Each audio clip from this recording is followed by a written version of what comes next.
बिस्मिल्लाहिर्रहमानिर्रहीम। नाज़रीन इकराम, चीन इस वक्त उसका दावा है कि वो दुनिया से 300 साल आगे निकल चुका है और ऐसी ऐसी इजादात और इन्वेंशंस की हैं जो दुनिया उसको अब पकड़ नहीं सकती। चीन ने स्पेस एयर बेस तक बना दिया है जो एक रिमोट कंट्रोल से चलता है। वो दुनिया के किसी भी जगह उसको मूव करके वहाँ पर हमलावर हो सकता है। लेकिन चीन की पॉलिसी ये नहीं है कि वो जंगें करे, वो तरक्की, इक्तिसादी तरक्की की तरफ गामज़न है। और इस एयर बेस में बेशुमार जहाज, मिज़ाइल और बहुत सारी चीज़ें हैं। इसी तरह समुद्रों में भी उसने बहुत सारी ऐसी चीज़ें बनाई हैं जिस पर समुद्रों में भी उसका राज है। ये तो वो है कि जो अपनी तरक्की के मुख्तलिफ चीज़ें जो मैं आपके साथ डिस्कस करने जा रहा हूँ उनमें से एक है। इसके अलावा चीन ने ऐसे ऐसे अजूबे बनाए हैं जिसके बारे में यूरोप उनसे अगर वो 300 साल मज़ीद भी उस पर काम करे तो वो उसको नहीं पहुंच सकता। मसलन एक ब्रिज बनाया है। ये ब्रिज यूरोप अगर 300 साल में नहीं बना सका तो चीन ने सिर्फ 3 साल में बनाकर इसको ट्रैफिक के लिए खोल भी दिया है।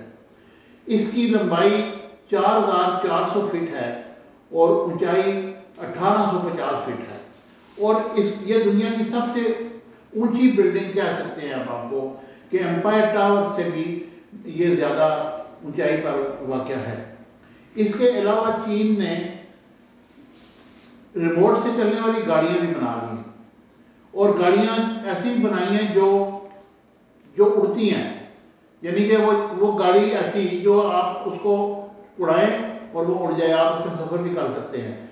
इस पे वो तजर्बात कर रहे हैं। इसके अलावा चीन ने रोबोट के इंसान बना दिए हैं। बहुत ऐसी औरतें बनाई हैं जो बिल्कुल खूबसूरत और वो लोगों के काम करती हैं। मुख्तलिफ होटल्स में उनको काम पे लगाया गया है और वो रोबोट से बाकायदा आपको जवाब देती हैं। ये एक ऐसी तरक्की है जिसमें उसको पकड़ना बड़ा मुश्किल है। चीन ने ऐसी जदीद ट्रेनें भी बनाई हैं जो ऐसे पता चलता है कि ये उल्टी चल रही है, हालांकि वो उल्टी नहीं चल रही। वो चीन ने ज़मीन से ऊपर कम से कम 50-60 फुट ऊपर वहाँ पर उसने लाइनें बनाई और उसके ऊपर वो ट्रेनों के ऊपर उसने बाकायदा इलेक्ट्रिसिटी के उसने कनेक्शन दिए और वो ट्रेन चल रही है। इसके अलावा चीन ने ऐसी बसेस भी बना दी हैं जो रोड के ऊपर चलती हैं और गाड़ियाँ उनके नीचे से गुजरती हैं। ये एक ऐसी तरक्की है जो दुनिया में आपको कहीं भी नज़र नहीं आएगी। इसके अलावा चीन का अगर आप बीजिंग में नहीं गए तो आपने दुनिया में कुछ नहीं देखा। आप बीजिंग की सैर करें, उनका दावा है कि ये दुनिया का खूबसूरत तरीन शहर है। बीजिंग अपनी खूबसूरतियों की वजह से मशहूर है। जो लोग जाते हैं तो उसके शहर में गिरफ्तार हो जाते हैं।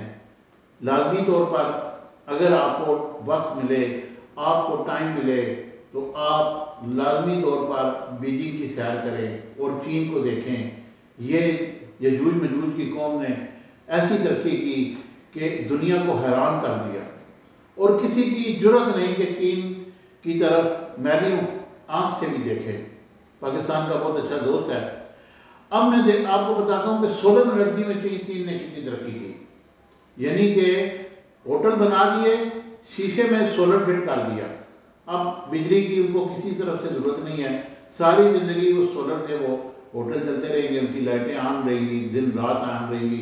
उनको ना कोई बिल देना पड़ेगा, ना हमारी तरह परेशान होंगे कि जी ये बिल कहाँ, हम अपना मोटरसाइकिल बेच कर बिल दें या हम अपनी कोई गाड़ी बेच कर बिल दें। उनको तो बिलों की परवाह ही नहीं। इसके अलावा उन्होंने एक और तजर्बा किया है। सोलर से गाड़ियाँ तो उन्होंने बनाई हुई हैं, सोलर से गाड़ियाँ चल रही हैं, लेकिन उन्होंने सोलर रोड्स भी बना दी हैं। अब सोलर रोड्स क्या है, आप गाड़ी इसके ऊपर खड़ी करें तो वो खुद ब खुद भी आप कंट्रोल आपके हाथ में होगा, वो सोलर से वो चलेगी। उसमें पेट्रोल वगैरह डालने की ज़रूरत नहीं है। ये सोलर रोड्स अभी तजर्बात में से गुजर रहे हैं, लेकिन बहरहाल उन्होंने ये चीज़ भी बना दी है। इसके अलावा चीन ने ऐसी ऐसी तरक्की की है कि आप सोच भी नहीं सकते कि चीन किस तरफ जा रहा है। चीन ने बहुत सारे ऐसे और भी कमालात किए हैं जिसमें मसलन फसल है। आपने फसल काटते हैं हम लोग, या फिर हम जब बीज बोते हैं तो उस पर ट्रैक्टर का हल चलाते हैं। उन्होंने एक ऐसी मशीन बना दी है जो रिमोट से चलती है। आप एक साइड पे खड़े हो जाएं, मशीन को आप खेत में डाल दें और रिमोट से उसको चलाते जाएं, तो वो खुद ब खुद ही वो आपकी सारी कर देगी और आप उसमें बीज बो दें। बीज बोने के लिए भी एक अलग मशीन है, उसके बाद बड़ा फारग है। यानी कि जहाँ पर हम कई महीने लगा देते हैं, वो मिनटों सेकंडों में घंटों में वो काम ख़त्म करके अपने घर चले जाते हैं। ये चीज़ें ऐसी हैं जो हमारे लिए एक ऐसा एग्जाम्पल है कि क्या चीन इतनी आगे चला गया है तो हम में क्या सलाहियतों की कमी है? ऐसी बात नहीं है। हम लोग काम नहीं करते, ये लोग दिन रात काम करते हैं। ये हमसे बाद में आज़ाद हुए। मैंने ये एग्जाम्पल आपको इसलिए बताई कि हमें भी उस राह रास्ते चलना चाहिए जहाँ पर हम अपने बच्चों के लिए कोई ऐसा काम ना करें जिससे हम परेशान हों। हमें चीन की तरक्की से सबक लेना चाहिए और जिस तरह चीन ने दुनिया में अपना लोहा मनवाया है, इसी तरह हम भी उनकी मदद से भी और अपनी कोशिश से भी हम दुनिया से बहुत आगे जा सकते हैं। मुझे उम्मीद है कि मेरी ये इन्फॉर्मेटिव वीडियो आपको पसंद आएगी। हमेशा की तरह मेरे चैनल को लाइक शेयर सब्सक्राइब कीजिएगा। Thank you very much.